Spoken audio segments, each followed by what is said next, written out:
Deixa eu fazer uma reflexão com vocês na história de um homem de Deus que desenvolveu com Deus um relacionamento. Ele não foi da noite para o dia.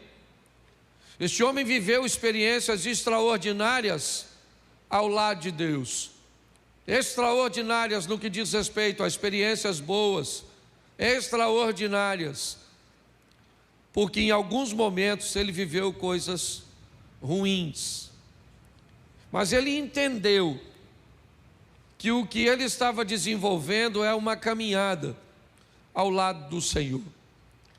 Este é um culto de campanha, e a história dele é uma história de vitória, mas também uma história que nos mostra que cada batalha traz consigo seus desafios, e que cada batalha precisa ser vista de uma forma muito particular. O nome deste moço é Josué. Eu quero mostrar a você hoje como Deus tratou de Josué. Põe para mim, por favor, Josué capítulo 1. Eu vou ler bastante, vou falar pouquinho, mas eu preciso ler os primeiros 9 versículos do capítulo 1.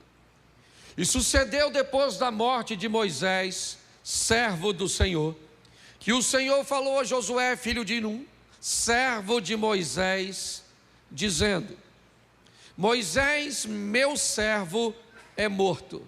Levanta-te, pois, agora passa esse Jordão, tu e todo este povo, à terra que eu dou aos filhos de Israel. Todo lugar que pisar a planta do vosso pé, vos tenho dado, como disse a Moisés, desde o deserto e desde o deserto deste este Líbano até o grande rio, o rio Eufrates, toda a terra dos heteus, até o grande mar, para o poente do sol, será o vosso termo. Ninguém se susterá diante de ti todos os dias da tua vida. Ninguém te susterá diante de ti todos os dias da tua vida. Ninguém te susterá diante de ti todos os dias da tua vida. Como eu fui com Moisés, assim eu serei contigo. Não te deixarei, nem te desampararei. Esforça-te e tem de bom ânimo, porque tu farás este povo herdar a terra que jurei a seus pais lhes daria. Tão somente esforça-te e tem muito bom ânimo, para teres o cuidado de fazer conforme toda a lei que o meu servo Moisés te ordenou. Dela não te desvie, nem para a direita, nem para a esquerda, para que prudentemente te conduzas por onde quer que andares. Não se aparte da tua boca o livro desta lei, antes medita dele de dia e de noite, para que tenhas cuidado de fazer conforme tudo quanto nele está escrito, porque então farás prosperar o teu caminho, e então prudentemente te conduzirás.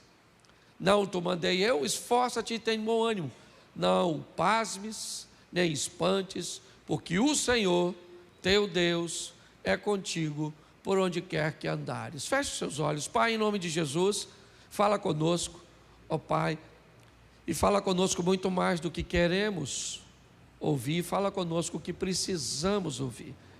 Usa-me como um canal de bênção nessa hora, pelo poder do nome de Jesus. Amém. Glória a Deus. Amém.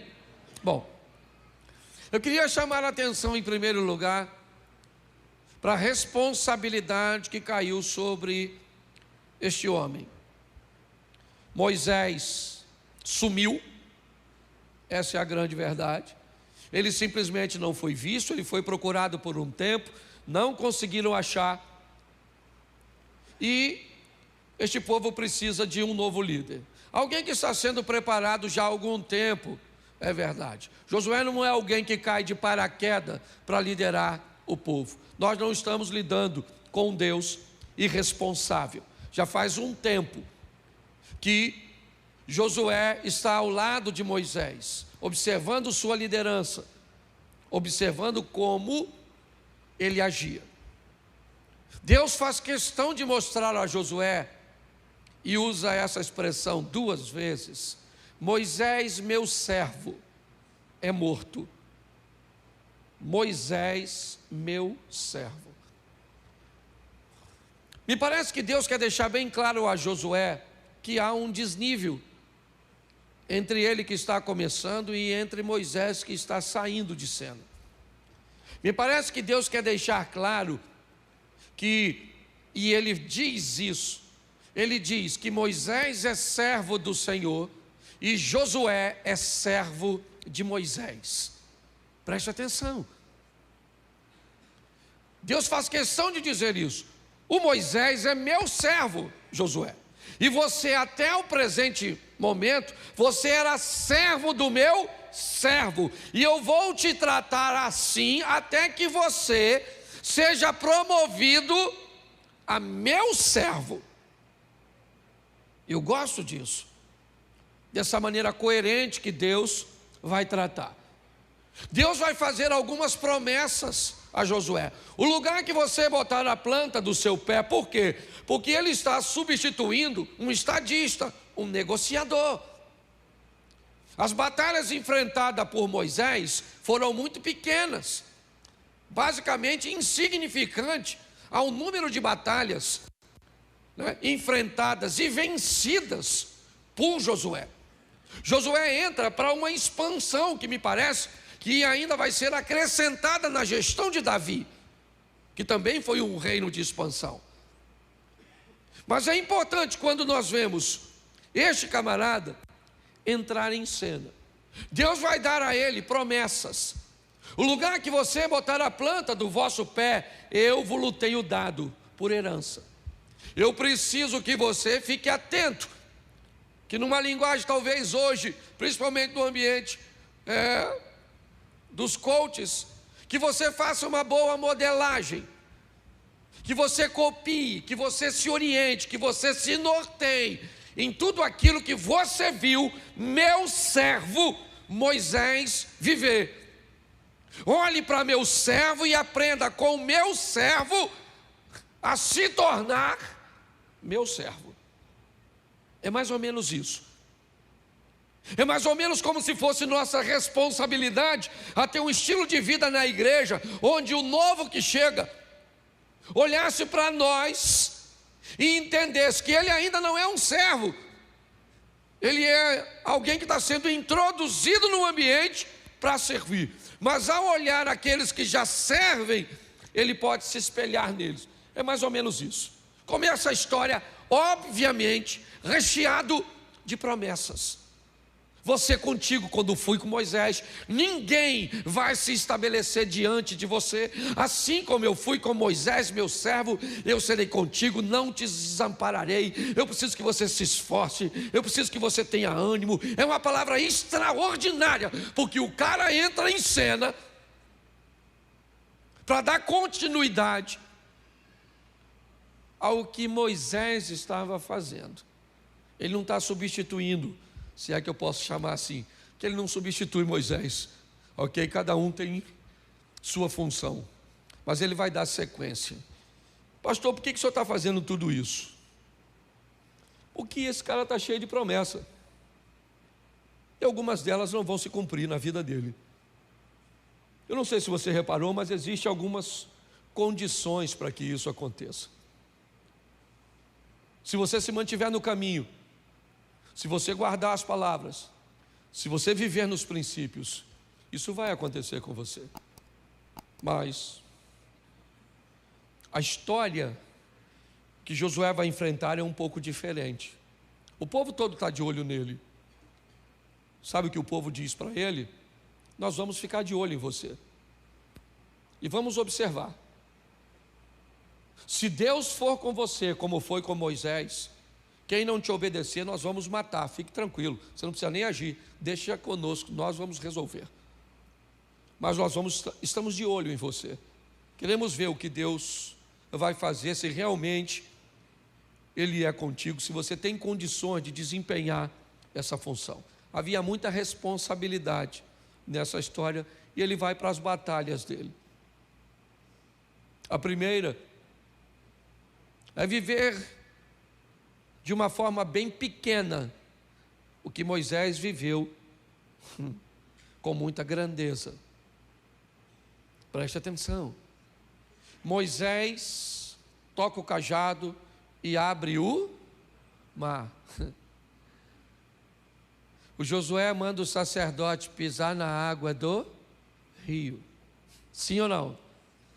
Mas quando o rio abre, ele é o início da trajetória de Josué.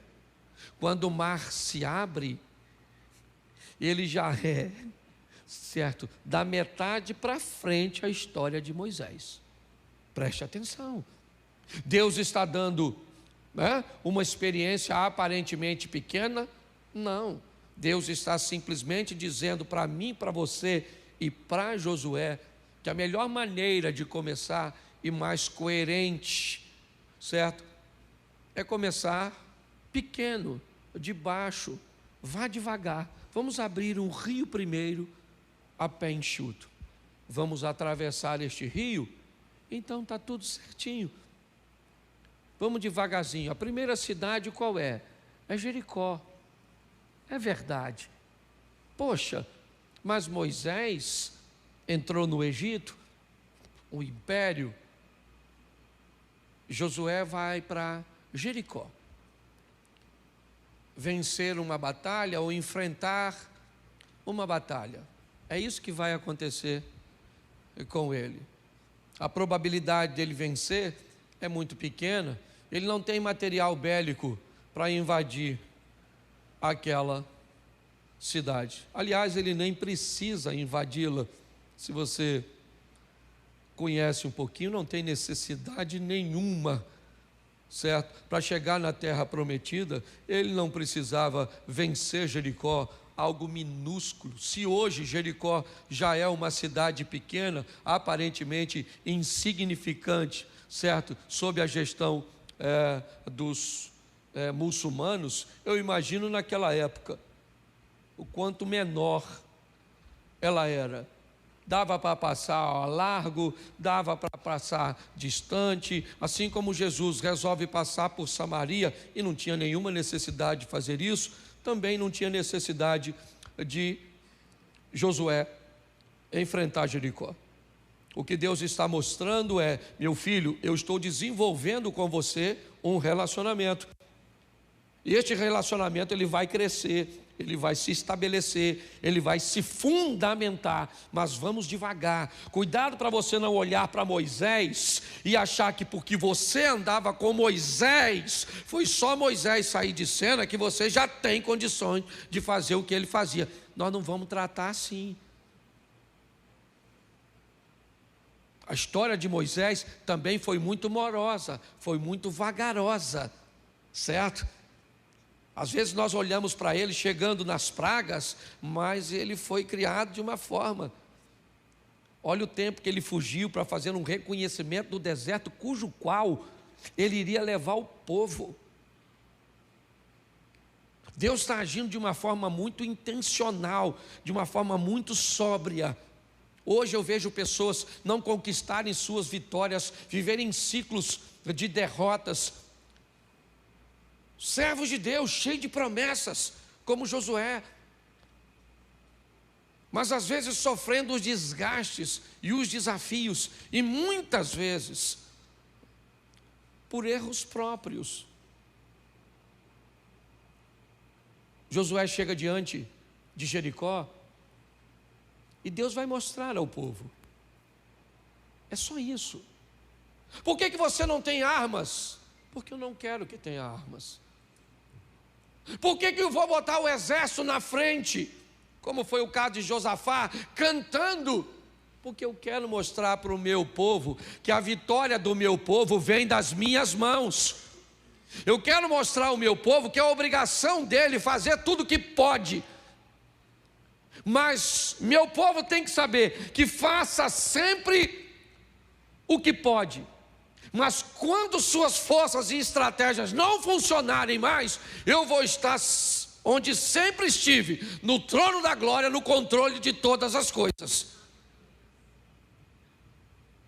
É isso que Deus está falando. Para que invadir Jericó? Vá lá e veja. Não faz sentido derrubar aquelas muralhas, a não ser para dizer a Josué, ao povo e a todas as nações vizinhas: este povo tem Deus. Se você pensa que Deus quer te dar vitória porque está focado apenas em você, você está equivocado. A vitória que Deus quer te dar tem o foco de que com ela outras pessoas observem e descubram que você só vence porque a misericórdia do Senhor trabalha a seu favor. Muito bem, é maravilhoso. Capítulo 6, Jericó é tomada. Nossa, o povo está em êxtase. Venceram uma batalha, foi incrível como aquelas muralhas ruíram. Nossa, foi sensacional. Ainda alguns personagens de Jericó se mantiveram vivos. Olha que legal. Por que é que você pensa que Deus deixou Raabe, a meretriz, e teve misericórdia dela? Porque ela trazia com seus irmãos e família a notícia de como era Jericó, de como ela era forte, como ela era, próspera para aquele momento. Então aquele povo trazia para o meio daquele povo nômade, que tinha saído de uma escravidão, que eles venceram. Olhar para Raabe e para sua família é receber a notícia de que Deus era um Deus que fazia. Está certo? Mas Jericó não é o destino, ele é apenas uma fase do trajeto. No capítulo 7, coloca para mim o verso 13, por favor. Eu acho que vale a pena. 7:13. Levanta-te, santifica o povo, e diz: santificai-vos agora para amanhã, porque assim diz o Senhor Deus de Israel: maldição, anátema, há no meio de vós, Israel, diante dos vossos inimigos, não podereis sustentar-vos, até que tireis a maldição ou o anátema do meio de vós. Presta atenção que tem um texto aqui que ele entra em choque com aquilo que Deus falou no capítulo 1. Diante de você ninguém vai se manter de pé, Josué. Ninguém vai se manter de pé diante de você. E agora esse texto está dizendo: diante dos vossos inimigos você não vai poder ficar de pé. Olha uma contradição no que está sendo disso. Observe bem. Lá atrás eu disse: Josué, eu vou ser contigo, eu vou agir a seu favor, e ninguém vai suster-se diante de você. Beleza, aqui está dizendo: aí Josué, você não fica de pé diante de... O que mudou? Pare e pense. Diante de Josué agora tem uma nova batalha. Jericó é passado, pelo menos no que diz respeito à oposição. Jericó foi vencida. Ok? Talvez não na totalidade, porque Jericó ainda continua viva dentro do povo. Essa é a grande verdade. O povo agora tem o quê? Josué é um estrategista, ele é um militar, ele aprendeu com Moisés, assim como ele foi espia, agora ele também utiliza do mesmo sistema. Utilizou em Jericó e utiliza em Ai. Agora um lugarejo pequeno, aproximadamente 3.000 pessoas, maioria mulheres e crianças. O que Josué faz? Manda seus batedores irem à frente e sondarem o ambiente e ver o que é que está à frente, para que quando o povo chegasse preparado, para que não houvesse surpresa. Eles foram e voltaram trazendo a notícia: uma cidade fraca, mulheres e crianças, a maioria. Não fadigue ali todo o exército, mande apenas 3.000 homens. Presta atenção, eles vão com força máxima já. Lá tem 3.000 pessoas, onde a maioria são mulheres e crianças. E os homens, eles não vão tratar Ai de qualquer forma, não. Eles mandam 3.000 soldados. É um soldado para cada homem, um soldado para cada mulher e um soldado para cada criança. Eles vão com força total. Qual é o problema? É que é outra batalha. Qual é o problema? É que eles vão perder essa. Essa batalha eles vão perder. Por um simples motivo: cada batalha traz consigo seus desafios.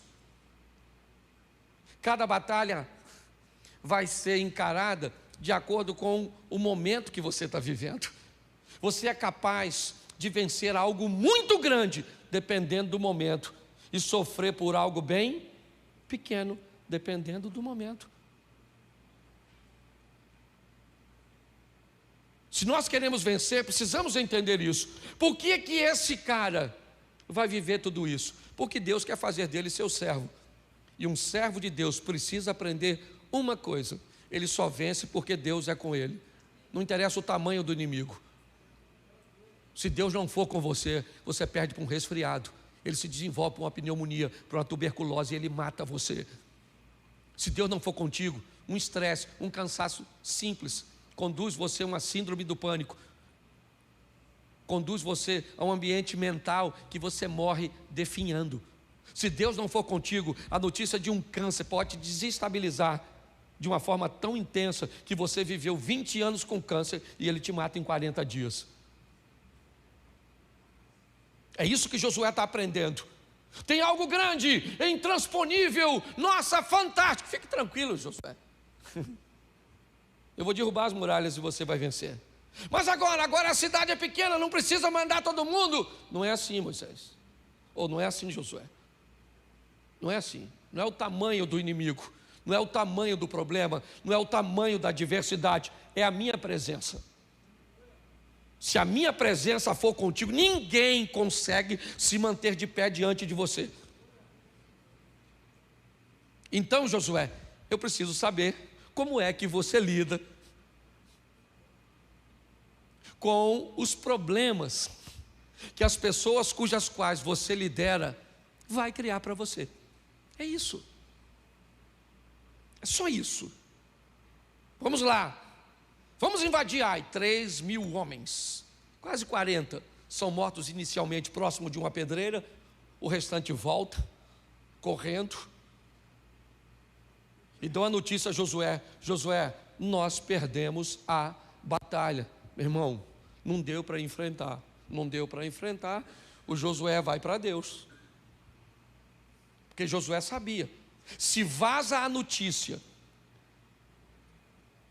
de que aquele povo nômade anda perdendo batalhas para a cidade tão minúscula, uma coalizão acontece e eles vêm e esmagam o povo de Deus. Sabe aquela historinha de um abismo chama outro abismo? Uma vitória também chama outra vitória. Eu aprendi uma coisa nessa vida: ninguém quer lutar com o vencedor, ninguém quer brigar com o grande. A história é chutar cachorro morto. Quem não tem poder de reação. É assim que funciona. Quanto mais embaixo você tiver, mais proveito vão tentar tirar de ti. Tenta vender uma casa quando não precisa vender. E tenta vender uma casa quando precisa vender e vai ver qual é a diferença de preço. Josué sabe disso. E quando aqueles homens voltam, as mulheres começam a receber a notícia. A alegria foi embora. Por quê? Porque eles perderam. E aí Josué vai para Deus: Senhor, onde estão suas promessas? Não seria melhor ter ficado lá do outro lado? E Deus diz para ele: pois é, querido, não tem nada a ver com isso. Isso não é problema meu, isso é problema seu. Tem uma maldição no meio do povo, e tem alguém que fez algo que não deveria ter feito. Então eu vou falar uma coisa para você, Moisés: a partir de hoje, você não ganha de ninguém mais. Ou você resolve esse problema, ou você toma coragem e tira da sua vida, dos seus hábitos, da sua família, aquilo que está impedindo que você vença, ou você não vence mais nada. Eu fico imaginando, gente, com tanto profeta, por que Deus não foi lá e levantou um profeta e diz assim, ó: foi você aí, ó, Vai lá pegar, pega, estava na tenda dele. Não. Por que Deus não fez? Porque está treinando o seu servo. O servo de Moisés está aprendendo a ser servo de Deus. Entendeu? Porque o filho de crente precisa aprender a ser crente. Porque o filho do cristão precisa aprender a ser cristão. Porque o aluno do outro, o discípulo do outro, chega o tempo que ele tem que aprender a ser discípulo de Deus. Por favor, nós não desenvolvemos em ambiente nenhum relacionamento de dependência nem de manipulação. Qualquer um que caminhe comigo, fique tranquilo, isso eu aprendi com Deus. Eu sou ultra tolerante, às vezes visto como fraco de tão tolerante que sou, mas quando precisou cortar as cabeças, como aconteceu com Josué, eu não tenho problema nenhum, e vou para casa dormir tranquilo, porque isso Deus me ensinou. Se é o reino que está em jogo, antes chorar a mãe do outro do que a minha.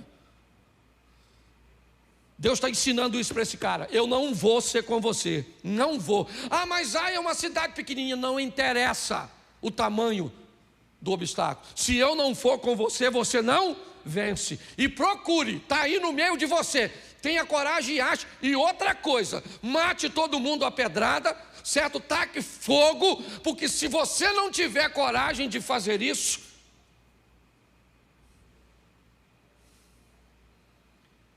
diante de vossos inimigos não podereis suster-vos. Só isso. E Deus me parece que foi embora e deixou Josué com essa coisa para resolver. É isso. Muitas vezes esse treinamento ele é muito doloroso, porque temos que remover da nossa vida coisa que não gostaríamos, sabe, de mexer. Ele vai lá, é verdade, descobre quem é, mata. Depois você lê, que eu não sou obrigado a ler tudo, mas esse cara está aprendendo que se ele quer ser servo de Deus, tem uma coisa que é prioridade. O que é? O reino de Deus. E ele não é brincadeira. Para Josué é difícil. Primeiro porque ele olhou para as viúvas dos homens que morreram. As mulheres estão chorando. 36 homens, me parece, morrem nas pedreiras. O povo está apreensivo. Ele tem que continuar a caminhada. O destino é a terra prometida. Eles venceram apenas a primeira batalha. Ainda tem mais de 40, me parece, certo? Para chegar até o final. E cada batalha traz consigo uma lição. Em cada momento nós vamos subindo de nível. E não tem a ver com pecado, simplesmente. Essa aqui teve, é verdade. Mas nem sempre. Nem sempre para subir de nível eu preciso de um pecado. Não. Na história de Jó é uma subida de nível. 42, verso 5, me parece. Eu só te conhecia de ouvir, mas agora os meus olhos, ele está descrevendo 2 tempos da sua vida. Um tempo de passado, onde a crise ainda não tinha chegado. E a crise foi por desobediência? Foi por maldição, anátema? Não. Foi para promover. Então, se eu vou lidar com Deus, eu preciso saber que tipo de crise eu estou enfrentando. Porque para todas as pessoas, todas as crises são motivos de pecado. O que você está fazendo? Algo, às vezes não tem pecado nenhum e você vai enfrentar uma crise. Você vai enfrentar uma dor, você vai enfrentar uma perda. Porque Deus está te forjando, levando você para um próximo nível de relacionamento com Ele. Agora no capítulo 8, coloca aí verso 1. Coloca 1. 8:1. Então disse o Senhor a Josué: não temas e não te espantes. Toma contigo toda a gente de guerra, levante, sobe a Ai. Olha que te tenho dado a tua mão o rei e o seu, e a sua, vamos lá, verso 2. Farás, pois, a Ai e a seu rei, como fizeste a e a seu, salvo que para vós salvo que para, saqueareis os seus e o seu. Presta atenção. Eu gosto da motivação. Entra em Jericó e não pega nada. Tudo que tiver ali é meu. O restante mata. Agora Deus diz, faz o seguinte, leva todo mundo e diz para eles o seguinte: mata tudo e o que você pegar é de vocês. Uma batalha você não fica com nada, a outra batalha você fica com o que você puder. Cada batalha traz consigo o seu desafio. Ele vai agora com força total contra Ai. E ele perdeu a batalha, mas venceu a guerra. O desafio da nossa vida é entendermos que nós estamos envoltos numa guerra. Todos os dias estamos em guerra com o mundo espiritual. Em alguns momentos, o mundo espiritual transporta essa guerra para o mundo físico. E aí você tem que se deparar com a doença no seu filho, com uma oposição clara, velada. Mas a guerra existe todos os dias, todo momento. E ela tem um propósito, essa batalha. Qual é? Nos aproximar cada vez mais de Deus. De batalha em batalha, Josué vai aprendendo, vai se aprimorando. Ele vai entendendo como se relaciona com Deus, o tipo de pessoas que ele precisa ter ao seu lado, como ele precisa decidir muitas vezes e tirar situações. Há ocasiões que ele opta pelo silêncio e não fala nada com ninguém. Há ocasiões que ele abre e chama um grupo e expõe as suas necessidades. Josué é alguém que mostra que quem quer viver com Deus a sério precisa começar pequeno. Precisa entender que no começo você não entende muita coisa, você não tem muita experiência, mas que ao longo do tempo é necessário que essas experiências vão acontecendo, para que nós possamos criar em nós um ambiente de vitória. Hoje, algumas pessoas não sabem o que fazer quando perdem, não sabem como se comportar mediante uma crise, não tem coragem às vezes para tirar alguém ou alguma coisa da sua vida, e continuam mesmo sem Deus tentando vencer.